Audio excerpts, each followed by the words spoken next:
दोस्तों, आज हमारे साथ हैं एक बहुत ही hard working UPSC aspirant Priya Garg. So hi Priya, how's you? A very warm welcome to you. Hello, it's my pleasure to be here. Thank you. So ज़्यादातर स्टूडेंट्स जो इस वीडियो को देखेंगे वो या तो जुडिशरी एस्पिरेंट्स होंगे या लॉ स्टूडेंट्स होंगे. सो आपका क्या व्यू है about judiciary? As we know, judiciary is an independent pillar, legislative and executive से बिल्कुल हटकर. Any individual litigant, pressure group, judiciary और एग्जीक्यूटिव भी खुद इसको इन्फ्लुएंस या प्रेशराइज नहीं कर सकते. जैसे कि हम एक एग्जांपल से देखते हैं 2014 में जब प्रेजेंट गवर्नमेंट इतनी मेजॉरिटी में आई कि उन्होंने एक एक्ट बनाया NJAC. उस एक्ट के अंडर जजेस की अपॉइंटमेंट गवर्नमेंट के हाथ में आ जाती है, बट सुप्रीम कोर्ट ने उसको अनकॉन्स्टिट्यूशनल डिस्क्राइब कर दिया.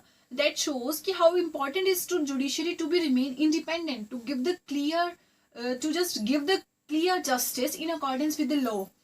And lower judiciary and upper judiciary, they are both independent on their own level. As lower level पर, I mean state level पर judges की appointment high court कराती है, and when supreme court में भी judges की appointment खुद judges ही कराते हैं. So this shows कि how important judiciary is to be remain independent, to give a clear justice and not a biased one. So as per you, who is more powerful, एक SDM, DM या फिर एक judicial magistrate? क्योंकि बहुत सारे बच्चों के मन में क्वेश्चन रहता है कि ज्यादा पावरफुल कौन होता है. दोनों ही अपने प्रोसेस से आते हैं, लेकिन फिर भी कौन ज्यादा पावरफुल होता है? वैसे तो ये दोनों अपने आप में अलग तरीके से देखे जाते हैं, बिकॉज जजेस are important part of judiciary, while DMs and SDMs are important part of executive. DM and SDM आप आईएएस का एग्जाम देके बनते हो जो कि यूपीएससी कंडक्ट कराती है, वहीं जजेस जुडिशरी के एग्जाम देके बनते हैं जो कि हाई कोर्ट्स कंडक्ट कराती हैं. एंड डीएम और एसडीएम जो है वो गवर्नमेंट के कंट्रोल में आते हैं, वही जजेस जो है वो इंडिपेंडेंट होते हैं. So they both have their different powers. जजेस की जुडिशियल पावर्स होती हैं और डीएम की एग्जीक्यूटिव पावर्स होती हैं.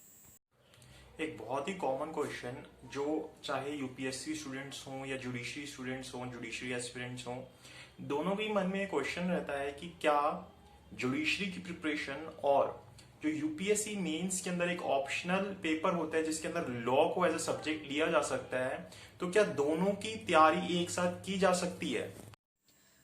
सो this question is for those students जो एलएलबी कर चुके हैं, बिकॉज जुडिशरी का एग्जाम आप एलएलबी करने के बाद ही दे सकते हो, while UPSC just need the graduation in any field.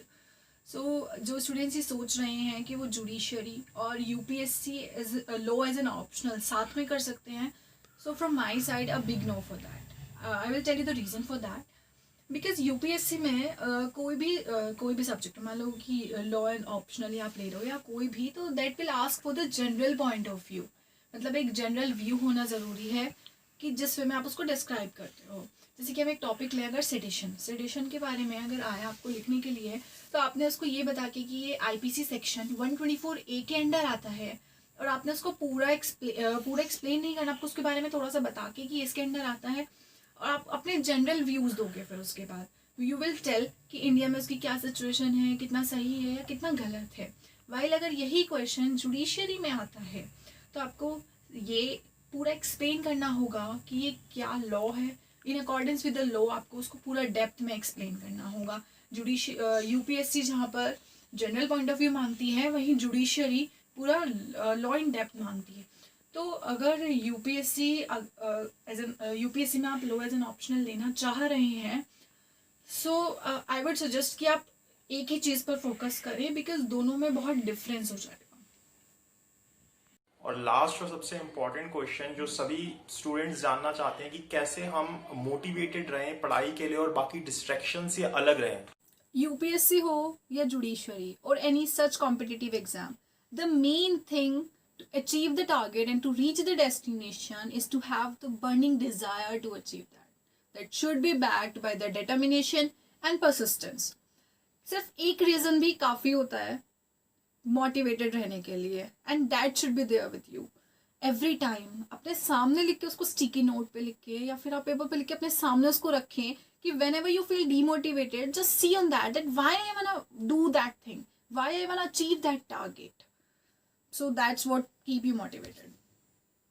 Thank you for this information and your valuable time. Thank you so much.